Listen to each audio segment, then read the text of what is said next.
வணக்கம், நலம் தானா விவர்ஸ். இன்னைக்கு திடீர் சமோசா செய்ய போறோம். கோதுமை மாவுல செய்ய போறோம். ஒரு மாதிரி ஹோம்லியா இது இருக்கும், சாப்பிட்றதுக்கும் நல்லா இருக்கும். நம்ம எது வேணுமாலும் போட்டு செஞ்சுக்கலாம், எந்த மாவு வேணுமாலும் போட்டு. நான் ஒரு 3/4 கப்பு கோதுமை மாவு எடுத்திருக்கேன். அதை ஒரு பாத்திரத்துல போட்டுட்டு அதுல நல்லா 1 டேபிள் ஸ்பூன் அளவு சிறு ரவை அதை அதுல போட்டுக்கணும். இல்லைன்னா ஒரு மிக்சியில ஒரு ஓட்டு ஓட்டி கூட அதுல கலந்துக்கலாம். கலந்துக்கிட்டு நல்லா பெரிய குளிக்கரண்டி அளவுக்கு எண்ணெயை நல்லா சுட வச்சு அதுல ஊத்தி கொஞ்சம் உப்பு போட்டு நல்லா முதல்ல பிசைஞ்சுக்கணும், எல்லா பக்கமும் எண்ணெய் படுறது மாதிரி. அப்பதான் நல்லா கிறிஸ்பா இருக்கும். அதுக்காக தான் அந்த சூடா எண்ணெயை ஊத்துறது. ஊத்திட்டு அதுக்கப்புறம் கொஞ்சம் கொஞ்சமா பச்சை தண்ணி ஊத்தி நல்லா கொஞ்ச நேரம் ஊற வச்சுட்டு அப்புறம் நல்லா எடுத்து கையில பிசைஞ்சுக்கணும். எவ்வளவுக்கு கோதுமை மாவு மைதா மாவுலாம் எவ்வளவுக்கு எவ்வளவு பிசைறோமோ அவ்வளவுக்கு அளவு சாஃப்டா நல்லா இருக்கும். இது நல்லா பிசைஞ்சு எடுத்து வச்சுட்டேன்.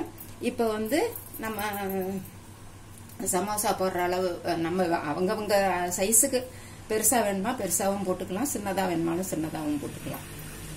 இதை நான் இது மாதிரி உருட்டி வச்சுக்கணும். உருட்டி வச்சுக்கிட்டு இதுல நான் பூரணம் வைக்கிறதுக்காக நான் இது காலிஃபிளவரை பாயில் பண்ணி வச்சிருக்கிறேன்.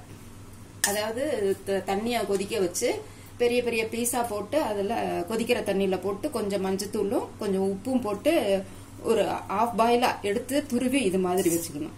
நான் காலிஃபிளவர் போட்டிருக்கேன். நம்ம கோஸும் போட்டுக்கலாம், உருளைக்கிழங்கு போட்டுக்கலாம், நம்ம பிரியம் எது வேணுமாலும் போட்டுக்கலாம். நான் இன்னைக்கு காலிஃபிளவர் போட்டிருக்கேன். இதுல கலக்கிறதுக்கு பெரிய வெங்காயம் கொஞ்சம், இஞ்சி பூண்டு துருவி வச்சிருக்கேன், கொத்தமல்லி கருவேப்பிலை, பச்சை மிளகாய விதையை எடுத்துட்டு அந்த பச்சை மிளகாயை போட்டிருக்கேன். காரம் இருக்க வேணாங்கிறதுக்காக. காரம் வேணுங்கிறவங்க மிளகாயோட கட் பண்ணி போட்டுக்கலாம்.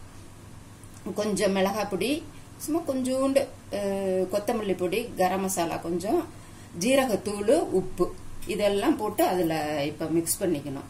அப்படியே பச்சையாவே இதுல போட்டு மிக்ஸ் பண்ணிக்கணும். அதை உருட்டி அப்புறமேல போடுறப்ப அதை காமிக்கலாம். இப்ப இதை பிசைஞ்சு எடுத்து கலந்து எடுத்து வச்சுக்கலாம். சாட் மசாலா கூட பிடிக்கிறவங்க போட்டுக்கலாம். அதுல இந்த மாங்காய் பவுடர் தான் எக்ஸ்ட்ரா இருக்கும் கொஞ்சம். அந்த புளிப்பு வாசம் இருக்கிறவங்க பிடிக்கிறவங்க அதுல போட்டுக்கலாம். இந்த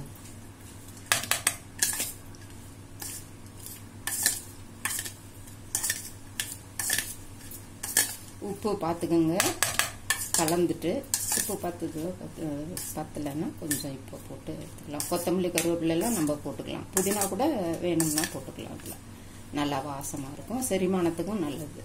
இஞ்சி பூண்டு போட்டிருக்கோம். இந்த பொலன்னு இருக்கு பாருங்க, எப்படி இருக்கு. போதுங்களா? இப்போ இனிமேல் அந்த உருண்டைய இப்ப புடிச்சு அதுல விட்டு செய்யறத காமிக்கலாம். ஒரு 2 போட்டு காமிக்கலாம். இது சீட்டெல்லாம் தயார் பண்ண வேண்டியதில்லை, தேய்க்கணும்னு கூட அவசியம் இல்லை. இது மாதிரி கரண்டியை எடுத்து இது திருப்பி வச்சுக்கிட்டு இதுல இப்படி அழுத்தினோம்னா கொஞ்சம் மட்டும்தான் மொத்தமா வருமா ஒழிய மற்றபடி ரொம்ப மெலிசா வராது. ஆனா பொறப்பொறப்பா இருக்கும். எண்ணெயை காய வச்சுட்டுமா போடுறதுக்கு, எண்ணெயை சைட்ல காய வச்சுட்டு அப்படியே தேய்ச்சி விட்டா போட்டுக்கலாம். இது வேகறதுக்குள்ள இன்னொன்னு அப்படியே செஞ்சுக்கலாம். எண்ணெய் காயிட்டு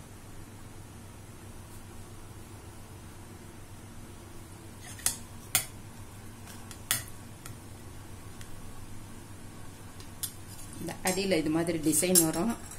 இப்படி இந்த பக்கமும் போட்டுக்கலாம். நல்லா இந்த ஃபுல்லா கையிலேயே இப்படி தேய்ச்சி விட்டு இது உள்ள பூரணத்தை வச்சு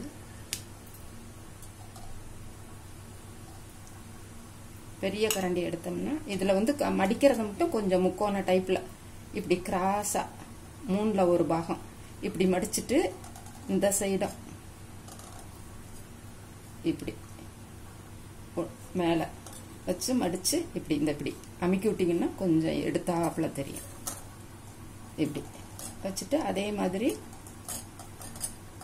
இந்த சைடு நல்லா நீட்டமா இருக்கிறத இந்த சைடு இழுத்து வச்சு இப்படி கிராஸ்ல சப்பாத்தி மாவு அளவுக்கு பிசைஞ்சுக்கணும். அப்படி பிசைஞ்சிட்டோம்னா ஷேப்.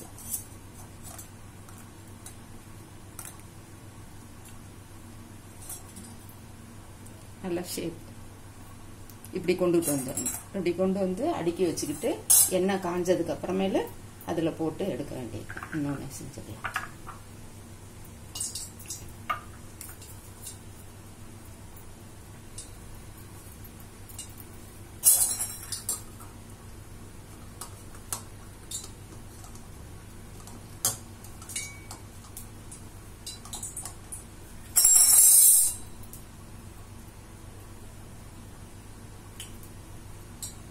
அது கட்டையில தேய்ச்சிக்கலாம்ல?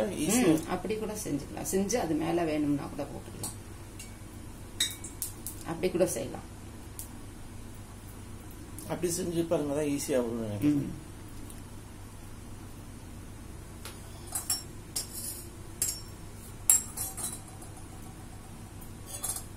கட்டையில தேய்ச்சிட்டோமா இது மட்டும் வச்சுட்டு அடுத்தது ஒன்று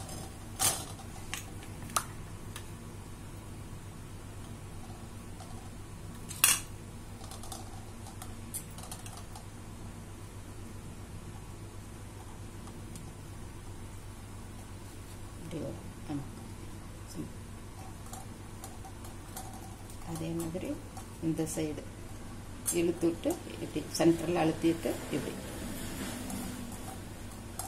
செஞ்சிட்டோம்னா எப்படி வந்துடும். காஞ்சிருச்சு எண்ணெய் போட்டுட்டோமா?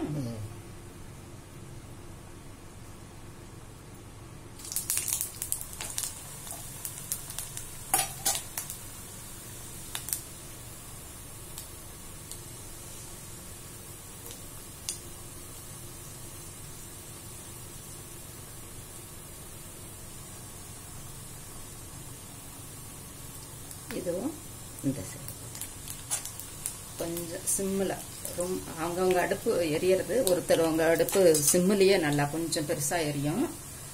அதனால் ஓரளவு ஹீட்டில் அப்படியே மெதுவாக வேக வச்சு திருப்பி போட்டு எடுத்து சாப்பிட வேண்டியது. சாஸ் தொட்டுக்கிட்டு சாப்பிட வேண்டியது. அந்த ரவையும் அந்த சுட்ட எண்ணெயும் இருக்கிறதுனால ஊற்றி பிசைஞ்சதுனால கொஞ்சம் கிறிஸ்பாக கிடைக்கும்.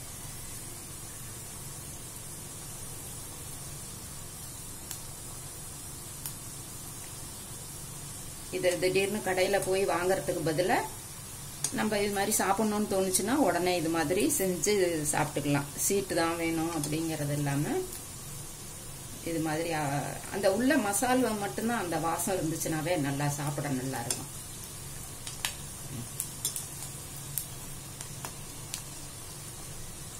சிம்லியே வச்சிருக்கேன். அதனால கவுந்து வராமல் ரொம்ப டார்க் கலராக இல்லாமல் அப்படி இருக்கு.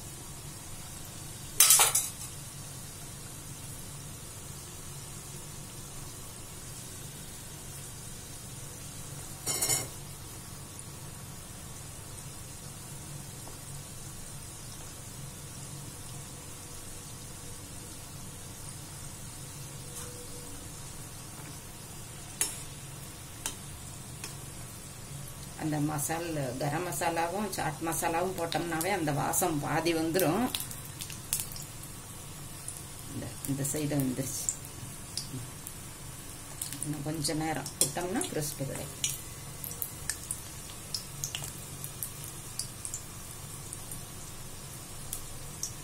நம்ம உள்ள பூரணம் வச்சுக்கிறது பிள்ளைங்களுக்கு கொடுக்கறத உருளைக்கிழங்க வேக வச்சு அந்த மற்ற வெங்காயம் அந்த பொடிங்க பச்சை மிளகாய் கொத்தமல்லி கருவேப்பிலை புதினாலாம் போட்டு பிசைஞ்சு கொடுத்துடலாம். இப்போ பெரியவங்க சாப்பிட்றப்ப அவங்களுக்கு ஒரு சிலர் இது உருளைக்கிழங்கு அவாய்ட் பண்ணிடுவாங்க. அதனால் அவங்களுக்கு இது மாதிரி காலிஃப்ளவரோ கோஸோ இது மாதிரி செஞ்சுட்டு கொடுத்தோம்னா அவங்களுக்கு ரொம்ப நல்லது. அதே மாதிரி மைதா மாவுலையும் சாப்பிட்றத விட இது கோதுமை மாவில் சாப்பிட்றது நல்லது. அதனால் இது மாதிரி செஞ்சு சமோசா சாப்பிட்டுக்க.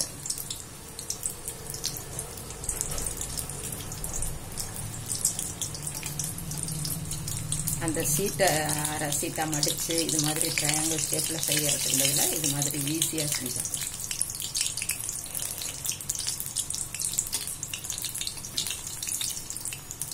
ஒரே பக்கமாக விட்டோம்னா கொஞ்சம் ஒரு பக்கமாக செவந்துக்கும். அதனால் ஒரு 2-3 நிமிஷம், ஒரு 10 செகண்ட் 5 செகண்டுக்கு ஒரு தடவை திருப்பி போட்டோம்னா எல்லா பக்கமும் ஈவனாக கலர் இருக்கும்.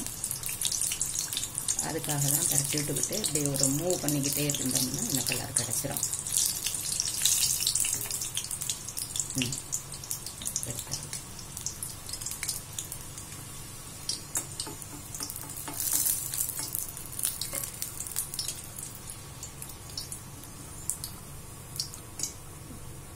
இன்னொன்று போட்டு காமிக்கலாமா? போதுமா? உங்களுக்கு செய்ய புரிஞ்சிடும். உங்களுக்கே ஒரு மாதிரி எப்படின்னு செய்யணுங்கிறது. நீங்களும் செஞ்சு பார்த்துட்டு என்ஜாய் பண்ணுங்க, கமெண்ட் சொல்லுங்க. நலம் தானா சேனலுக்கு சப்ஸ்கிரைப் பண்ணுங்க, பெல் பட்டனை பிரஸ் பண்ணுங்க. தேங்க்யூ. மறக்காம பெல் பட்டனை பிரஸ் பண்ணுங்க. தேங்க்யூ.